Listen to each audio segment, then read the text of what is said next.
Bonjour à toi, bon peuple de Dieu. En effet, il s'est passé en Afrique, au Rwanda, près de Burundi, près du Congo. On appelle ça, dans cet endroit, le pays aux mille collines. Le Rwanda est avant ces événements que je vais vous citer bientôt, c'était comparé la Suisse. On a trouvé le calme, la tranquillité. Mais voilà qu'il y avait quand même deux tribus, les Tutsis et les Hutus.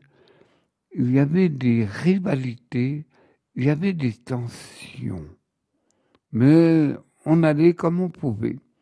Toutefois, en 1981 jusqu'à 1983, à Kibéo, qui est une petite ville où il y avait une école catholique et qui donnait les enseignements, les diplômes et tout ce qui s'ensuit.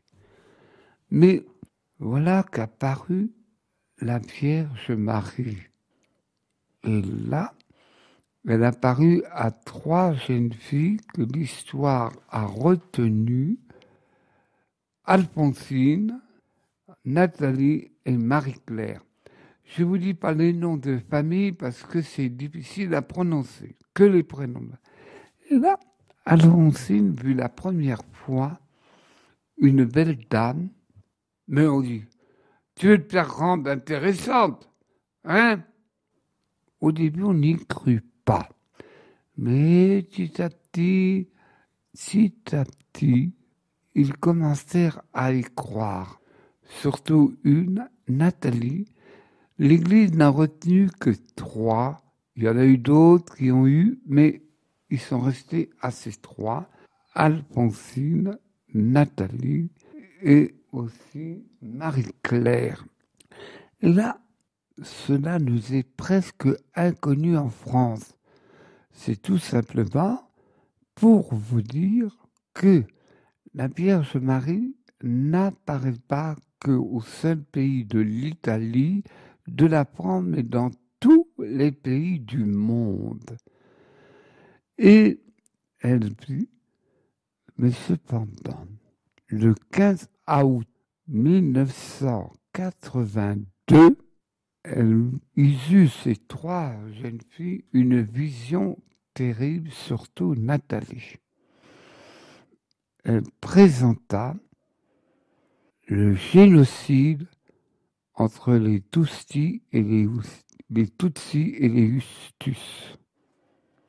Massacre épouvantable. Et voilà que, n'ayant pas suivi l'avertissement céleste, en 1994, c'est-à-dire 10 ans après, il y eut ce génocide, ce massacre. Ces apparitions diverses n'ont été reconnues par l'Église en 2001.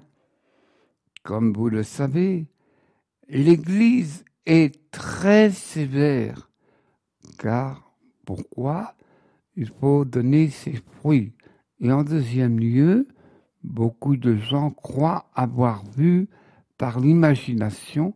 L'Église est d'une sévérité pour les apparitions. Il a fallu plus de 40 années pour faire ces études, reconnaître. Alors, c'est reconnu, ce pourquoi je vous la raconte. Mais qu'a-t-elle dit ? Alors, ce qui nous surprend, la Vierge Marie dans la coutume, la race. Elle avait une couleur plus ou moins café au lait, comme en Notre-Dame de Guadalupe au Mexique, où elle apparaît de la couleur de sa race, les Aztèques. Aussi, quels sont les messages qu'elle a dit ? Je tiens à vous dire que ce n'est pas évident. En premier, l'appel urgent et au repentir à la conversion des cœurs. Elle a dit les mots textuellement, repentez-vous, repentez-vous, repentez-vous, convertissez-vous quand il est encore temps. Diagnostic de l'état moral du monde. Ça fait 40 ans. Le monde se porte très mal. Il va tomber dans un gouffre, c'est-à-dire être plongé dans des malheurs innombrables et incessants. Si vous ne vous repentez pas et ne convertissez pas vos cœurs, vous allez tomber dans un gouffre. Profonde tristesse de la Vierge, comme nous avons eu dans notre pays en 1846, Notre-Dame de la Salette. La mère du Verbe, c'est ainsi qu'elle s'est appelée, est fort affligée à cause de l'incrédulité et de l'impénitence des hommes. Elle se plaint à notre mauvaise conduite, caractérisée par une dissolution des mœurs, une complaisance dans le mal, une désobéissance continuelle aux 10 commandements de Dieu. Une des paroles mystérieuses dites plus d'une fois par la Vierge à Alphonsine, avec demande de la répéter aux hommes. La foi et l'incroyance viendront ensemble sans que l'on s'en aperçoive. Là, je n'ai pas bien compris, mais je suis obligé de le dire. Là, alors, la souffrance salvifique. Ce thème est un des plus importants dans l'histoire des apparitions de Kybéo, surtout chez Nathalie. Pour un chrétien, la souffrance, par ailleurs inévitable dans la vie d'ici-bas, est un chemin obligé pour parvenir à la gloire céleste. La Vierge a dit à ses voyants, notamment à Nathalie, le 15 mai 1982. Alors, je tiens à dire que moi, le premier, la souffrance, nous la fuyons. Mais comme tout mortel souffre, qu'il soit pour, qu'il soit contre, qu'il ne comprend pas, et là, c'est comme ça. Mais le chrétien a cette mission d'offrir ses souffrances, ça inexplicable. Je cite l'exemple de Thérèse de Lisieux, qui avait prié fortement et souffrir fortement pour un bandit criminel qui ne voulait pas admettre Dieu. Et par ses prières d'une intensité, eh bien, il amenait l'existence de Dieu en embrassant le crucifix. Personne n'arrive au ciel sans souffrir. Bon, donc il n'y a pas de problème, tout le monde souffre. L'enfance de Marie ne se sépare pas de la souffrance. Mais la souffrance est aussi un moyen d'expier pour le péché du monde et de participer aux souffrances de Jésus de Marie pour le salut du monde. Les voyants ont été invités à vivre ce message d'une façon concrète, à accepter la souffrance dans la foi et la joie, de se modifier et de renoncer au plaisir pour la conversion du monde. Kybéo est ainsi un rappel de la place de la croix dans la vie du chrétien et de l'Église. Je fais une parenthèse. À Lourdes, la Vierge avait dit à la petite Bernadette, « Je ne te rendrai pas heureuse dans ce monde, mais dans l'autre. » Priez sans hypocrisie. Les hommes ne prient pas. Et même parmi ceux qui prient beaucoup ne prient pas comme il faut. La Vierge demande aux voyants de prier beaucoup pour le monde, d'apprendre à prier et de prier à la place de ceux qui ne prient pas. Alors, c'est des phrases qui nous paraissent surprenantes. Il faut prier avec le cœur. Moi-même, on prie machinalement en disant cette grande prière, le Notre Père. Non, c'est pas ça. Concrétisé notamment par une récitation régulière et sincère du chapelet. Le chapelet des douleurs de la Vierge Marie. La voyante Marie-Claire dit avoir reçu des révélations de ce chapelet. La Vierge aime ce chapelet. Connu autrefois, celui-ci est tombé dans l'oubli. Notre-Dame de Kibéo désire qu'il soit remis en honneur et répandu dans l'Église.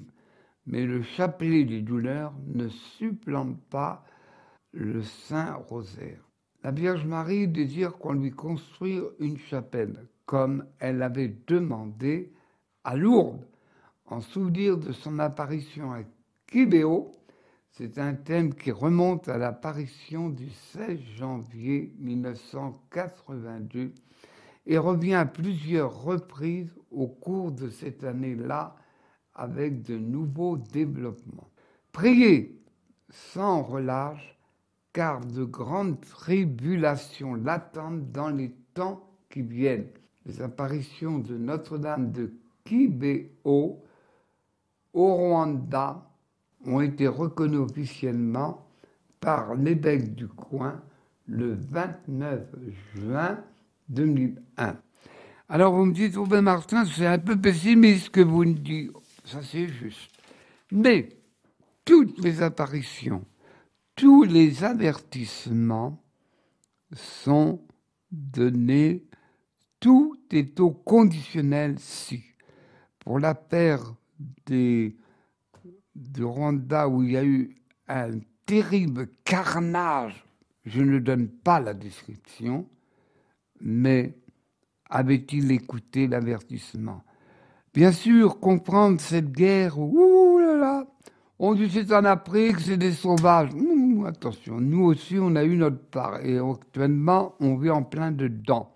Mais je répète que les coupables ne sont pas que les tueurs entre deux tribus. Qui est-ce qui a facilité ce genre de révolte? Ah, c'est la vente des armes. La vente des armes. Ça, et aujourd'hui, les armes rapportent beaucoup d'argent. Ne serait-ce que le fameux drame qui se passe en Ukraine, dont on nous parle presque tous les jours. Voilà, bon peuple de Dieu, j'étais court, mais il est difficile à digérer, mais cependant, le ciel attend que nous nous mettons les genoux à terre. Bon peuple de Dieu, bon carême, bon courage et aussi bonne fête de Pâques, l'espérance.